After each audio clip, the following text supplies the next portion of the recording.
Whoa. Hey, what's up? I'm doing another comic book intro, and what prompted me to do this is that a few of my friends, we were talking about, characters that not that many people will know about or heard of, so I figured, you know what, why not do this one? And this is going to pretty much be on Wraithborn. As you can see, Joan Benitez and Marcia Chen, that's if memory serves me correct, the writer and the artist of this comic series. And as you can see, this is the trade paperback version.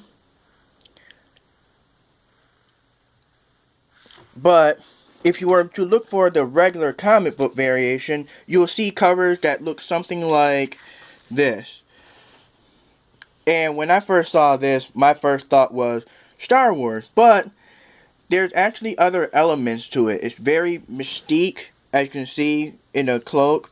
You can definitely tell assassin-like. And yeah, a little bit of like Lobo and stuff like that. All I can say is, and a little touch drab of Witchblade, as I already mentioned. But anyway, here's the back. Here's the quick synopsis of what this is about. And this is Wraithborn. I was about to say Witchblade. Wraithborn again.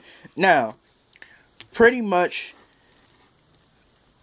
this is pretty much more of an origin story about Melanie Moore, how she became the Wraithborn. And actually, the Wraithborn was thought of to be an artifact, something that, a relic, something that can be held, an actual object. But there's more to it than what is told.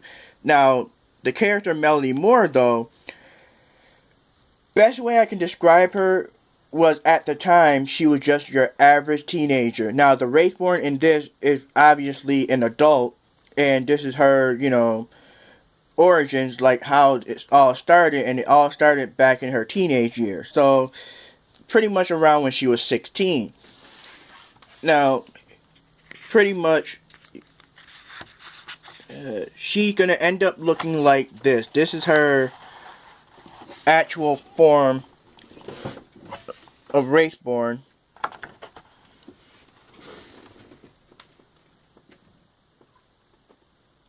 Yeah, that's what she'll end up becoming once she, get in touch with her powers, get to know what what she has to do as the Wraithborn, and things of that nature.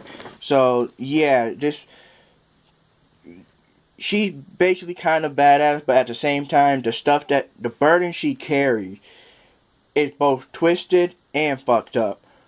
But hey, I'll get into that pretty much later. Now, anyway, Melanie Moore, as I was saying, was just your average teenager. It's kind of like, well, alright, we all know who Peter Parker is. Peter Parker, back when he was a teenager, he literally was the nerd. He was super intelligent, and everybody used to pick on him. In a way, he was popular, not like Flash Thompson popular, but everybody knew who Peter Parker was.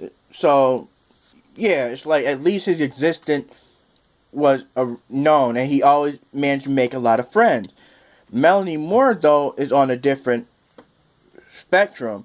Her character is pretty much, she's your average girl, where it's like a lot of people can tend to ignore her. Yeah, people will notice her, but at the same time, they don't care for her. She don't really have that many friends, with the exception of Zoe, and Zoe is somebody that she worked with at her part-time job. And Zoe is a character herself. I actually like that character, and I'll get into that pretty much later. But the thing about Melanie Moore is, everything is average about her. She don't really have that many friends.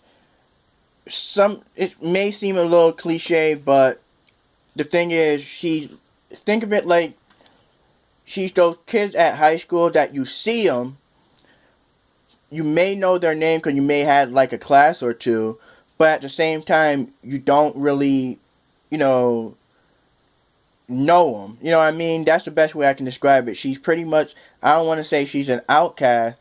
In a way, she is, but she pretty much is somebody like, a little, pretty much like I said, average. And she's not that smart, she's not that athletic. One thing about her characteristic is that she described herself a coward. She don't like confrontation that much. And she actually has a legitimately good reason for it, because her mom is a social worker. And her mom loves helping people. You know, she'll go out her way to do anything she can, which is why she became a social worker. Here's the problem though.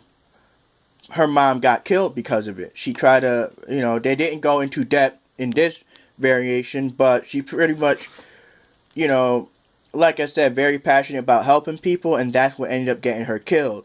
And Melanie really took that to heart, to the point where it's like, and it shows in here that, you know, there's like a character or so, there's a situation that would happen where you can tell Melanie wants to do something, like she feels it in her fiber, her being, to do something, a little characteristic that her mom has, but due to the fact that, you know, the result of her mom being killed is what holds her back from actually doing it. So, kinda, yeah. So, what ended up happening was the night of her mom's birthday, remember her mom's dead, she went to the cemetery, you know, to pretty much wish her mom a happy birthday, give her the info about what's going on with her father, her little brother, you know, so on and so forth. Then, as she was leaving, an big individual approached her, and she pretty much, well, judging by what the individual looked like, you don't really know who he is, you don't know his story or background, but you will end up finding out once you keep reading through this. And he pretty much approached her, grabs her, and she thought she was going to get killed. And what ended up happening was he bestowed the Wraithborn onto her. And then he ended up perishing, but the thing is, at that moment, Melanie Moore pretty much passed out and wakes up during the, you know, morning, still at the cemetery. Goes home, you know, yada yada yada. Now, what's interesting is these people are not really people. You know, the villains, so to speak. They're not really. It's not like, you know, how there's, oh, I got these powers, now I gotta go after a villain that has superpowers, who are also people. It's a little bit different. She has to battle immortals. Now, these immortals are pretty much like, they perceive themselves as gods, as deities, you know, the ones that sort of feel that they should come back again and rule the world, or sort of, you know,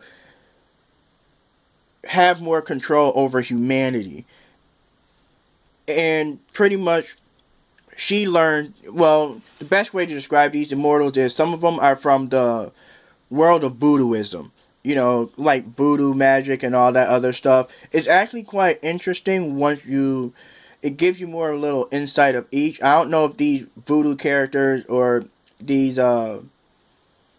personas are real or not, but it does seem interesting. Kinda a little bit like the Crow, so to speak, where, you know, there's a little bit of voodooism going on. Now, these immortals, they pretty much, like I said, they want to come back. They feel like they should be in power again and pretty much rule over humanity. And it's not like a positive thing. It's more like a, you know, very dark and messed up.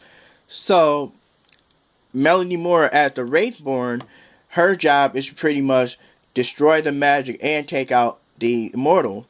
But here's the thing that makes this fucked up, is that these immortals, well, now I kind of don't want to give it away. You know what, let me put it like this. The Wraithborn, when you're the Wraithborn, you carry a very heavy burden. And even though you know what you're doing is pretty much to not only protect the power of the Wraithborn from these immortals, because the immortal is going to go after you, not just to destroy you, but to take the Wraithborn power, because it's a very powerful element that they need to sort of feel, what's the best way to word? Best way to say is for them to be set free, or to gain more power. So yeah, when you're the Wraithborn, your job is to pretty much protect the Wraithborn itself, the power that you're given. Another burden that you have to carry is what you have to do to stop or destroy these immortals. And like I said, it's very fucked up. Once you really get into it, you will see, what she has to do. And it's very, very, very, yeah, it's like, yeah, it's very, like I said, I have no word for it, but I understand, and I understand the burden, and it's really like a very heavy thing that'll be on your consciousness. You know what? Let me see if I could maybe sketch through the back, sort of give you guys more of an idea without spoiling everything. Alright, this scenario right here.